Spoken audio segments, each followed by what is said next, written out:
സീകാറ്റിൻ്റെ ഈ പുതിയ എപ്പിസോഡിലേക്ക് ഏവർക്കും ഹൃദയപൂർവ്വം സ്വാഗതം. കത്തോലിക്ക സഭയുടെ വിശ്വാസത്തിൻ്റെ അടിസ്ഥാനമായ സാർവത്രിക മതബോധന ഗ്രന്ഥം വളരെ ആഴത്തിൽ പഠിക്കാനും അതുമായി ബന്ധപ്പെട്ടുള്ള നമ്മുടെ സംശയങ്ങൾ പരിഹരിക്കാനുള്ള ഷാലോം ടി വിയുടെ ഒരു പഠന ശിബിരമാണ് സീകാറ്റ്. സീകാറ്റിൻ്റെ കഴിഞ്ഞ എപ്പിസോഡുകളിൽ നമ്മൾ ചർച്ച ചെയ്ത വിഷയങ്ങൾ ഇതിനോടകം തന്നെ നിങ്ങൾ പഠിക്കുകയും പഠിച്ചപ്പോൾ ഉണ്ടായിട്ടുള്ള സംശയങ്ങൾ എഴുതി ചോദിക്കുകയും ചെയ്തിട്ടുണ്ട്. എല്ലാവർക്കും ഒരിക്കൽ കൂടി നന്ദി അറിയിക്കുകയാണ്. ഇന്നത്തെ നമ്മുടെ ഈ ക്ലാസ്സിൽ പുതിയൊരു വിഷയവുമായിട്ട് നമ്മൾ എത്തിച്ചേരുമ്പോൾ നമ്മുടെ ക്ലാസ്സുകൾ നയിക്കുന്നതിനും സംശയങ്ങൾക്ക് പരിഹാരം നിർദ്ദേശിക്കുന്നതിനുമായി നമ്മോടൊപ്പമായിരിക്കുന്നത് ഷാലോം പ്രേക്ഷകർക്ക് ഏറ്റവും സുപരിചിതനും CBCI ദൈവശാസ്ത്ര കമ്മീഷൻ സെക്രട്ടറിയും തലശ്ശേരി ആൽഫ ഇൻസ്റ്റിറ്റ്യൂട്ട് ഡയറക്ടറും വികാരി ജനറൽ അച്ഛനുമായ മോൺസിഞ്ഞോർ ഡോക്ടർ ജോസഫ് പാംബ്ലാനി അച്ഛനാണ്. അച്ഛനെ വളരെ ഹൃദയപൂർവ്വം ഈ എപ്പിസോഡിലേക്ക് സ്വാഗതം ചെയ്യുന്നു. ഇന്നത്തെ സീകാറ്റിൻ്റെ എപ്പിസോഡിൽ പങ്കെടുക്കാനും ചർച്ചയിൽ നമ്മോടൊപ്പം ചേരുവാനായി എത്തിച്ചേർന്നിരിക്കുന്നത് തലശ്ശേരി അതിരൂപതയിലെ ചെറുപുഴ സെൻറ് മേരീസ് ഫൊറോന ദേവാലയത്തിലെ മതാധ്യാപകരാണ്. നിങ്ങളെയും വളരെ താല്പര്യപൂർവ്വം ഈ പ്രോഗ്രാമിലേക്ക് സ്വാഗതം ചെയ്യുന്നു. സീകാറ്റിൻ്റെ കഴിഞ്ഞ എപ്പിസോഡുകളിൽ നമ്മൾ വിവിധ വിഷയങ്ങൾ ചർച്ച ചെയ്തപ്പോൾ അതുമായി ബന്ധപ്പെട്ടുള്ള സംശയങ്ങൾ നിങ്ങൾ എഴുതി ചോദിച്ചിട്ടുണ്ട്. ഇന്ന് നമ്മൾ ചർച്ച ചെയ്യുന്ന വിഷയം സഭയിലെ ഹൈറാർക്കിയെക്കുറിച്ചുള്ളതാണ്. സഭയിൽ മാർപ്പാപ്പ മുതൽ തുടങ്ങുന്ന വിവിധ ഹൈറാർക്കിയിലുള്ള ആളുകളെക്കുറിച്ചും അതുമായി ബന്ധപ്പെട്ടുള്ള അധികാരങ്ങളെക്കുറിച്ചും ഒക്കെയുള്ള സംശയങ്ങൾ നമ്മുടെ അനുദിന ജീവിതത്തിൽ വിശ്വാസ ജീവിതത്തിൽ നമുക്കുണ്ടായിരിക്കാം. ഇന്നത്തെ ക്ലാസ്സിൽ നമുക്ക് അച്ഛനോടൊപ്പം യാത്ര ചെയ്യുമ്പോൾ നമ്മുടെ മനസ്സിലെ സംശയങ്ങൾക്ക് തീർച്ചയായും പരിഹാരമുണ്ടാകും. ഇന്നത്തെ ഈ വിഷയത്തിലേക്ക് നമ്മൾ പ്രവേശിക്കുകയാണ്. ചർച്ചകൾ നയിക്കുന്നതിനും നമ്മുടെ സംശയങ്ങൾക്ക് പരിഹാരം നിർദ്ദേശിക്കുന്നതിനുമായി വളരെ സ്നേഹപൂർവ്വം ഈ പ്രോഗ്രാമിലേക്ക് അച്ഛനെ സ്വാഗതം ചെയ്യുന്നു.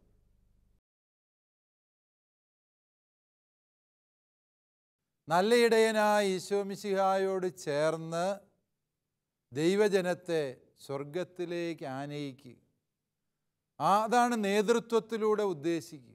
ഈശോ മിശിഹ പറഞ്ഞു, ഞാൻ നല്ല ഇടയനാണ്. നല്ല ഇടയൻ എന്ന് പറഞ്ഞ ആടുകളെ തല്ലുന്നവൻ എന്നുള്ള അർത്ഥമല്ല, ആടുകളെ കൊന്നു തിന്നുന്നവനുമല്ല. എന്താണ്? ആടിനെ സ്നേഹിക്കുന്ന, ആടിനു വേണ്ടി ജീവൻ അർപ്പിക്കുന്ന, ചെന്നായ്ക്കളും കുറുനരികളും വന്ന് ആടുകളെ ആക്രമിക്കാതെ പരിരക്ഷ നൽകുക. അതാണ് നേതൃത്വം എന്ന് പറയുന്നതിലൂടെ ഉദ്ദേശിക്കുക. വിശുദ്ധീകരിക്കുക. സഭയിലെ കൂദാശകൾ പരികർമ്മം ചെയ്യുമ്പോൾ ദൈവജനം വിശുദ്ധീകരിക്കപ്പെടുകയാണ്, അല്ലേ? അതാണ് ഹൈറാർക്കിയുടെ ദൗത്യം. പഠിപ്പിക്കുക, നയിക്കുക, വിശുദ്ധീകരിക്കുക. ഇതുമായി ബന്ധപ്പെട്ട പല ചോദ്യങ്ങളും നിങ്ങൾക്ക് ചോദിക്കാനുണ്ട് എന്ന് നിങ്ങളുടെ മുഖഭാവത്തിൽ നിന്ന് വ്യക്തമാണ്. ഹൈറാർക്കിയെക്കുറിച്ച് നിങ്ങൾക്ക് അത്ര നല്ല താല്പര്യം ഇല്ലാത്ത പോലെയാണ് നിങ്ങളുടെ ഇരിപ്പ് കണ്ടിട്ട് തോന്നുന്നത്. ഏതാണെങ്കിലും നിങ്ങളുടെ ചോദ്യങ്ങളിലൂടെ ഇതുമായി ബന്ധപ്പെട്ട കൂടുതൽ വിഷയങ്ങൾ നമുക്ക് ചർച്ച ചെയ്യാം. നിങ്ങളുടെ ചോദ്യങ്ങൾ നിങ്ങൾക്ക് കൂടിയാലോചനയിലൂടെ രൂപീകരിച്ചെടുക്കാവുന്നതാണ്.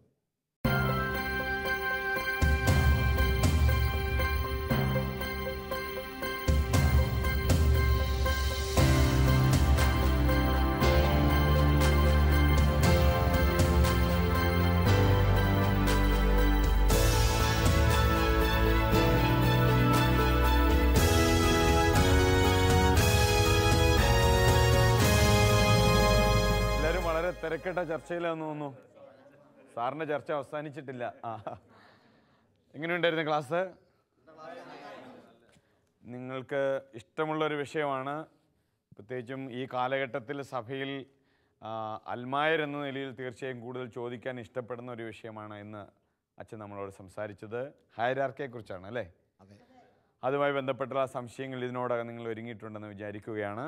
നമുക്ക് ഒട്ടും സമയം കളയാതെ തന്നെ സംശയങ്ങളിലേക്കും ഉത്തരങ്ങളിലേക്കും പോകാം. ആരാണ് ആദ്യത്തെ സംശയം ചോദിക്കുന്നത്? ജോയ് സാറാണ്. ജോയ് സാർ ചോദിക്കൂ. അച്ഛൻ്റെ ക്ലാസ് വളരെ ഇഷ്ടപ്പെട്ടു. അച്ഛനെ ക്ലാസ്സിൽ പറഞ്ഞു, ശുശ്രൂഷിക്കപ്പെടാനല്ല ശുശ്രൂഷിക്കാനും അനേകരുടെ മോചനത്തിരിവുമായി തീരുവാനുമാണ് ഈശോ വന്നതെന്ന്. ഈശോ അന്ന് കണ്ട അതേ അവസ്ഥയിലാണോ നമ്മൾ ആഗ്രഹിച്ചൊരു സഭയാണോ ഇന്ന് നമുക്ക് നിലവിലിരിക്കുന്നത്? ജോയ് സാറിൻ്റെ ആ ചോദ്യം വളരെ സങ്കീർണമായൊരു ചോദ്യമാണ് അല്ലേ. ഈശോ ആഗ്രഹിച്ചതുപോലത്തെ ഒരു സഭയാണോ ഇന്ന് നിലവിലുള്ളത് എന്ന് ചോദിച്ചാൽ നമുക്കറിയാം, സഭ ഈശോ ആഗ്രഹിച്ച രീതിയിൽ മുമ്പോട്ട് പോകാനാണ് സാധ്യത. കാരണം എന്താണ്? ഈ സഭയെ നിരന്തരം നയിക്കുന്നത് ആരാണ്? ഈശോ. ഈശോയുടെ ശരീരമാണ് സഭ അല്ലേ. ആ അർത്ഥത്തിൽ ചിന്തിക്കുമ്പോൾ ഇന്ന് നിലവിൽ നാം കാണുന്ന സഭാ സംവിധാനം ഈശോ ആഗ്രഹിച്ചതിന് വിരുദ്ധമായ ഒരു സംവിധാനമാണ് എന്ന് നമുക്കൊരിക്കലും ചിന്തിക്കാനാവില്ല. പക്ഷേ ഈശോ ആഗ്രഹിക്കാത്ത പലതും ഇതിൽ കടന്നുകൂടിയിട്ടുണ്ട് എന്നുള്ളത് സത്യമാണ്. പ്രത്യേകിച്ച് നമുക്കറിയാം, സഭയിലെ സുവിശേഷ വിരുദ്ധമായ മനോഭാവങ്ങൾ, ജീവിതശൈലികൾ, ആഡംബരങ്ങൾ, ഇതൊന്നും സഭയുടെ തനതു സ്വഭാവവുമായി ഒത്തുപോകുന്നതല്ല.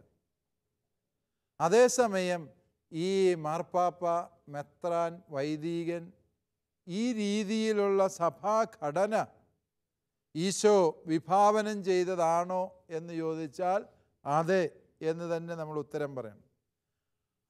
അതോടൊപ്പം ഈ സഭാ സംവിധാനത്തിൽ പല രീതിയിലുള്ള അപജയങ്ങൾ വിശ്വാസികളുടെയും ഹൈറാർക്കിയിലെ അംഗങ്ങളുടെയും ഭാഗത്തു നിന്നുണ്ടായ വ്യക്തിപരമായ വൈകല്യങ്ങൾ, ഇപ്പം നമ്മൾ തന്നെ ഈ അടുത്ത കാലത്ത് പലതരത്തിലുള്ള പ്രതിസന്ധികളിലൂടെ കടന്നുപോയി സഭ. പ്രത്യേകിച്ചും വൈദികരുടെ ഭാഗത്ത് നിന്ന്, സഭയ്ക്ക് നേതൃത്വം കൊടുക്കേണ്ടവരുടെ ഭാഗത്തു നിന്നുള്ള വീഴ്ചകൾ സഭയെ വല്ലാതെ പിടിച്ചുലച്ച സന്ദർഭങ്ങൾ നമ്മുടെ കേരളത്തിൽ തന്നെ ഉണ്ടായിട്ടുണ്ട്. ആഗോളതലത്തിൽ തന്നെ പലരെയും സംശയത്തോടെ വീക്ഷിക്കാൻ സാഹചര്യമുണ്ടായിട്ടുണ്ട്. അപ്രകാരമുള്ള തിന്മകൾ, അപജയങ്ങൾ ഈശോ വിഭാവനം ചെയ്ത സഭയിൽ ഇല്ലായിരുന്നു. അത് മാനുഷികമായ പരിമിതികൾ കൊണ്ട് സഭയിൽ സംഭവിക്കുന്നതാണ്. പക്ഷേ ഈ സഭാ സംവിധാനം, സഭയിലെ കൂദാശകൾ, വിശിഷ്യ പരിശുദ്ധ കുർബാന, കുമ്പസാരം, ഇതൊക്കെ ഈശോ ഉദ്ദേശിച്ചതാണോ എന്ന് ചോദിച്ചാൽ തീർച്ചയായും ഈശോ ഉദ്ദേശിച്ചവ തന്നെയാണ്. ഈശോ സ്വപ്നം കണ്ട സഭയിൽ 7 കൂദാശകളുണ്ടായിരുന്നു. ഈശോ സ്വപ്നം കണ്ട സഭയിൽ ഹയരാർക്കി ഉണ്ടായിരുന്നു. ഈശോ സ്വപ്നം കണ്ട സഭയിൽ ദൈവവചനമുണ്ടായിരുന്നു.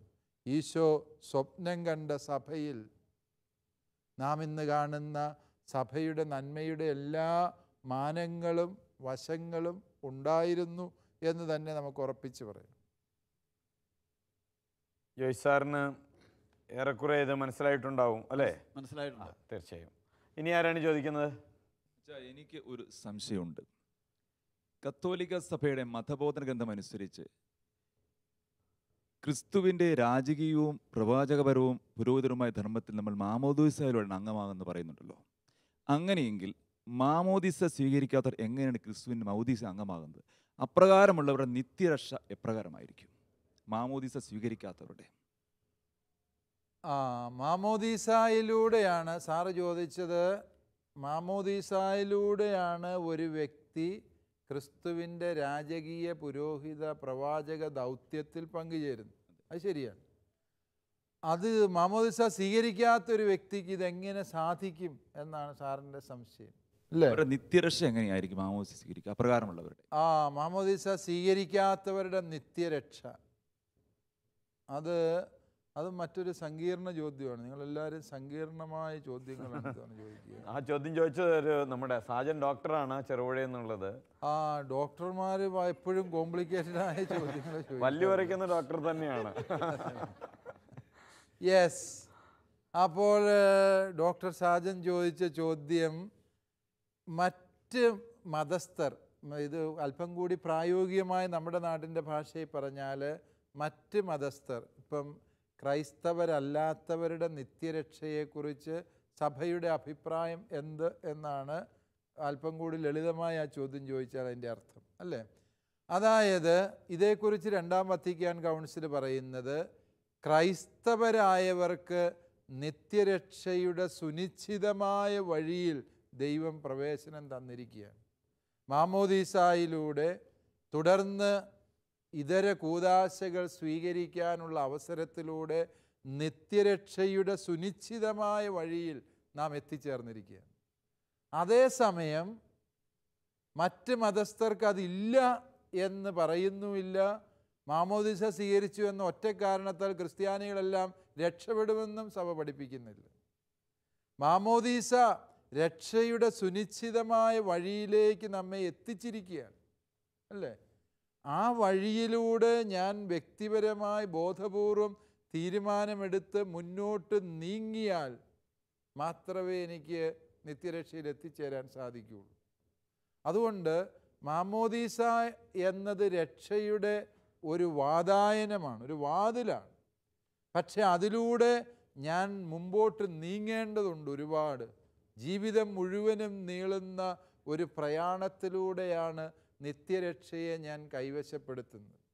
അതേസമയം ഇതര മതസ്ഥരുടെ രക്ഷ, ഹൈന്ദവ സഹോദരങ്ങൾ, മുസ്ലിം സഹോദരങ്ങൾ, അതല്ലെങ്കിൽ മറ്റ് മതവിഭാഗങ്ങളിൽപ്പെട്ടവർ, ഒരു മതത്തിലും വിശ്വസിക്കാത്തവർ, ഇവരുടെയൊക്കെ രക്ഷ എങ്ങനെയാണ് എന്ന് ചോദിച്ചാൽ രണ്ടാം വത്തിക്കാൻ കൗൺസിൽ പറയുന്ന ഇപ്രകാരമാണ്: എല്ലാവരുടെയും രക്ഷകൻ ഒരുവൻ മാത്രം, മനുഷ്യനായി പിറന്ന് കാൽവരിയിലെ കുരിശിൽ നമുക്കായി മരിച്ച് ഉയർത്ത ഈശോ മിശിഹ.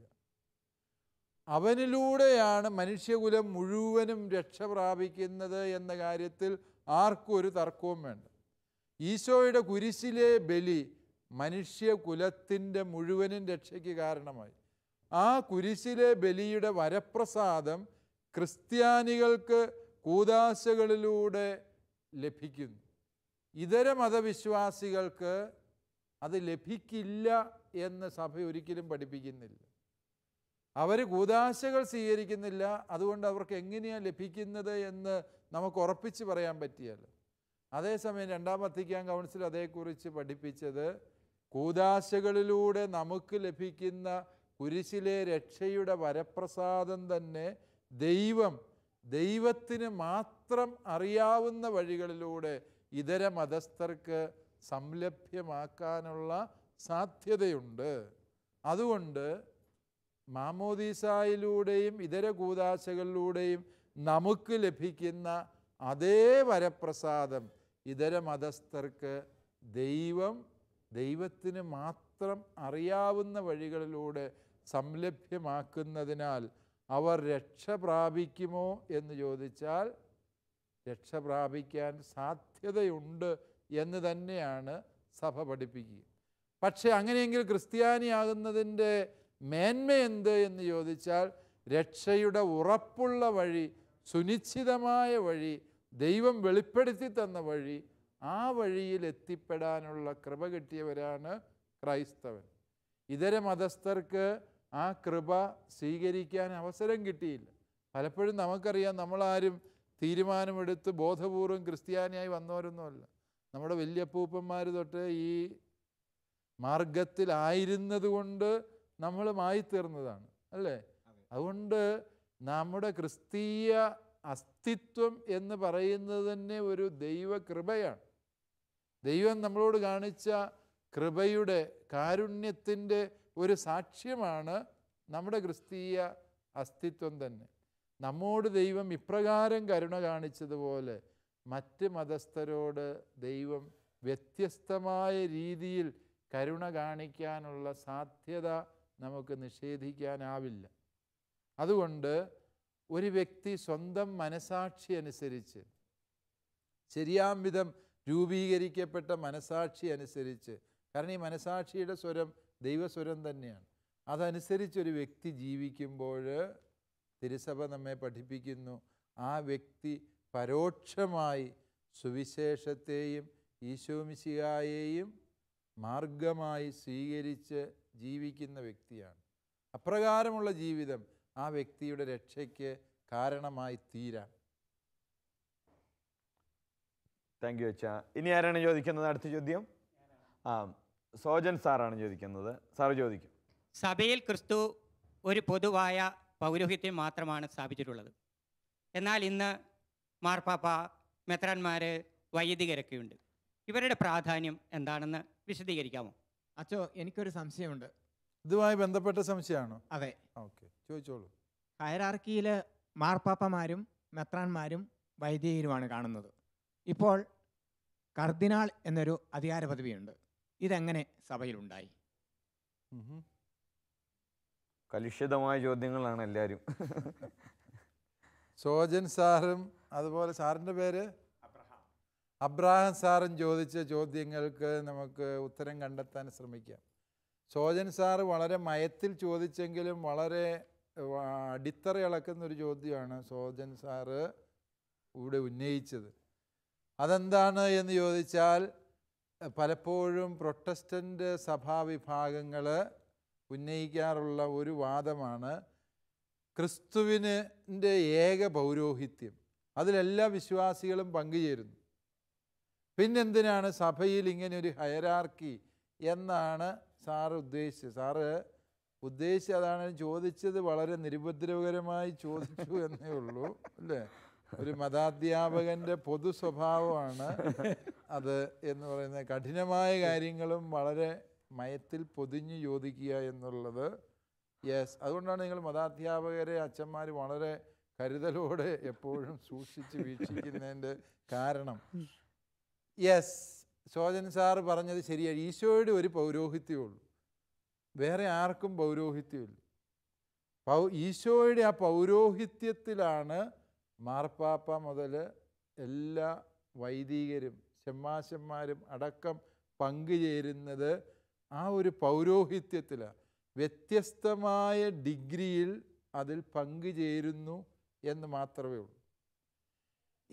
എന്താണ് ഈ പൗരോഹിത്യം എന്ന് പറയുമ്പോൾ ഉദ്ദേശിക്കുക എന്ന് ചോദിച്ചാൽ, ഈശോയുടെ പൗരോഹിത്യത്തിൽ ഒരു മനുഷ്യന് അതിൻ്റെ സമ്പൂർണതയിൽ പങ്കുചേരാനാവില്ല.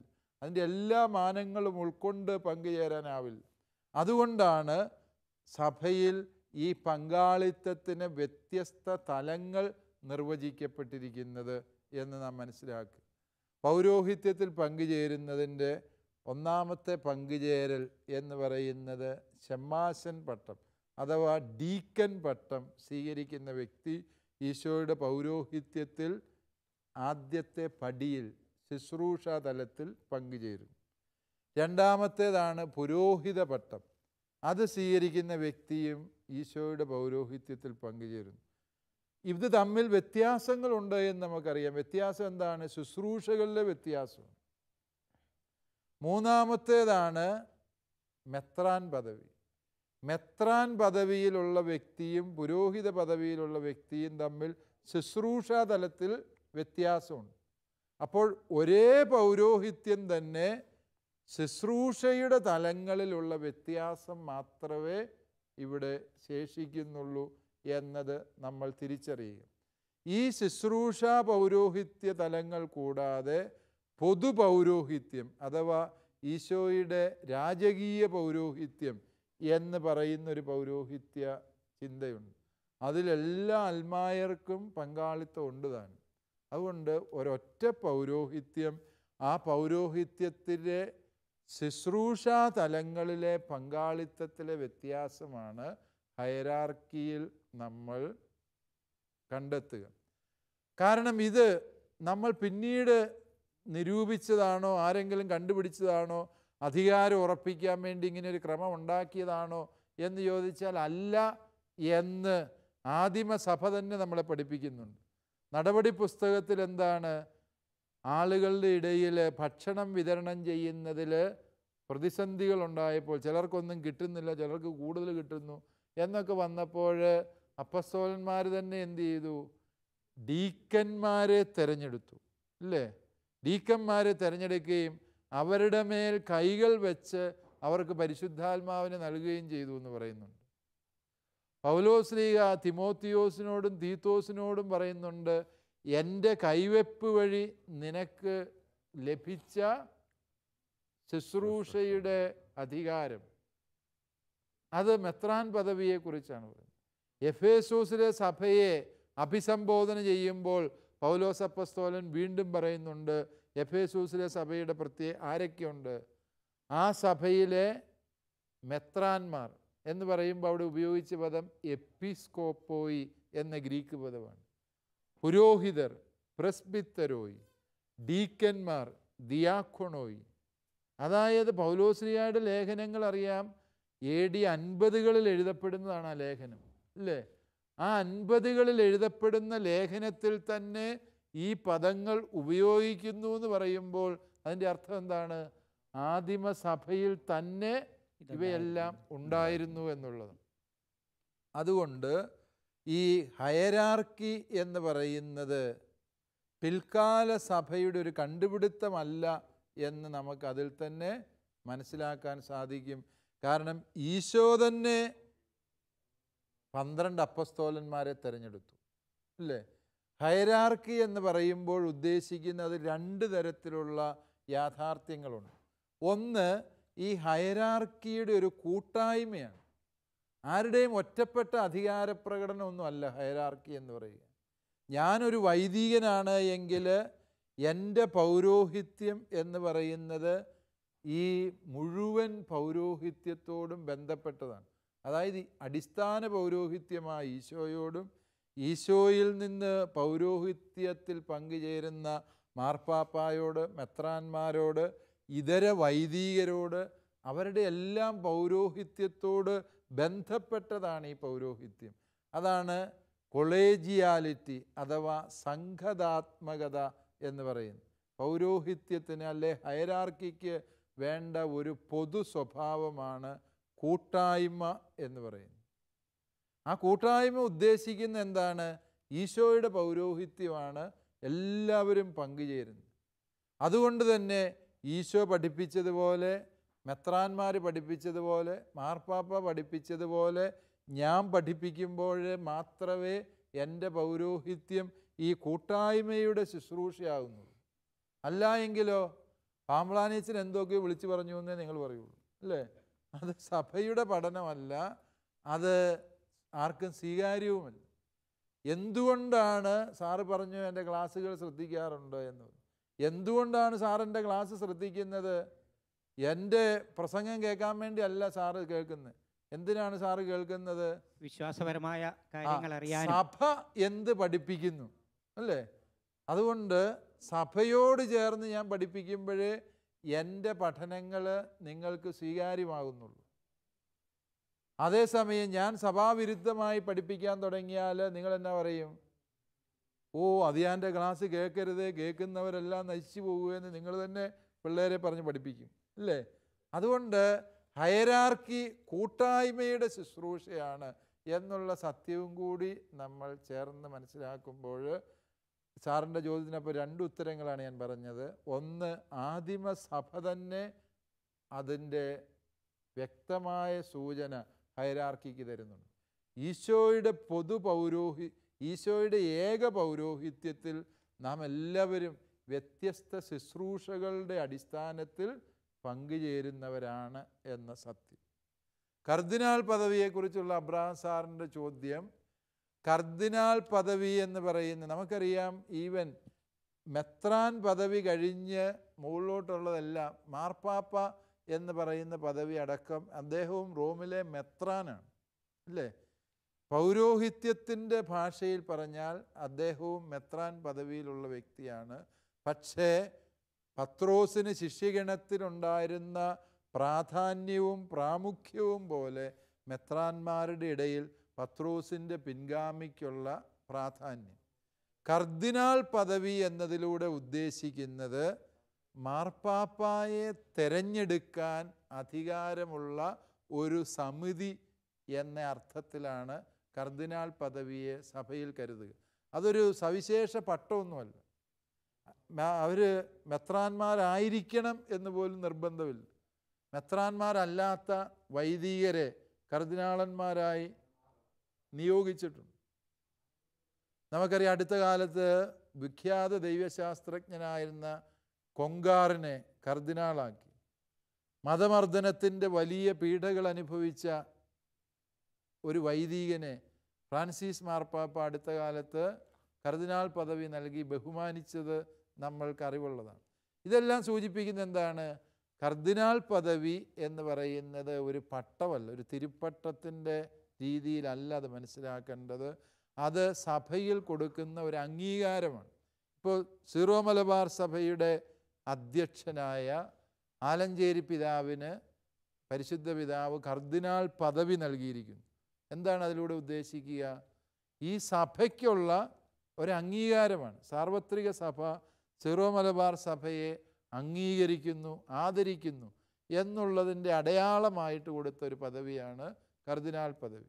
അതുപോലെ തന്നെ നമ്മുടെ സീറോ മലങ്കര സഭയുടെ തലവനായ ക്ലീമീസ് പിതാവിന് കർദിനാൾ പദവി നൽകിയിരിക്കുന്നു. എന്തിനാണ്? ആ സഭയെ, പ്രാദേശിക സഭയെ സാർവത്രിക സഭ ആദരിക്കുന്നു എന്നുള്ളതിൻ്റെ അടയാളമാണ്. അതുപോലെ തന്നെ ചില പ്രത്യേക രൂപതകൾക്ക് കർദിനാൾ പദവി കൊടുക്കാറുണ്ട്. അത് കാരണം ആ രൂപത ഒരുപാട് രൂപതകൾക്ക് ജന്മം കൊടുത്തിട്ടുള്ള രൂപതയാകാം. അതുപോലെ തന്നെ ആ രൂപതയിലൂടെ വലിയ ശുശ്രൂഷകൾ സഭയിൽ നടന്നിട്ടുണ്ടാകാം. അതുകൊണ്ട് ചില രൂപതകൾക്ക് കർദിനാൾ പദവി കൊടുക്കാറുണ്ട്. ഇപ്പം ഇന്ത്യയിൽ നോക്കിയാൽ ബോംബെയിലെ പിതാവ് മിക്കവാറും കർദിനാളായിരിക്കും. അതൊരു ആ രൂപതയോടുള്ള സഭയുടെ ആദരവാണ്.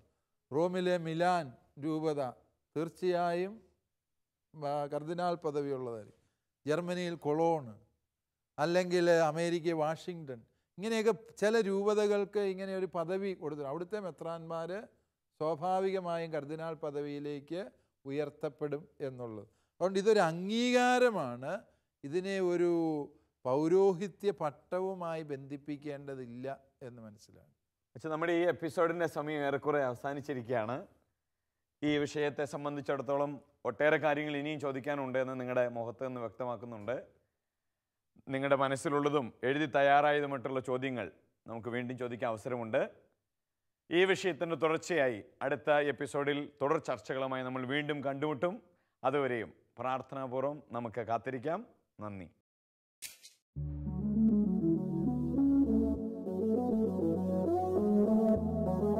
CCAT പ്രോഗ്രാമിന്റെ മുൻ എപ്പിസോഡുകൾ കാണുവാൻ ലോഗോൺ ചെയ്യൂ www.shalomtv.tv/ccat.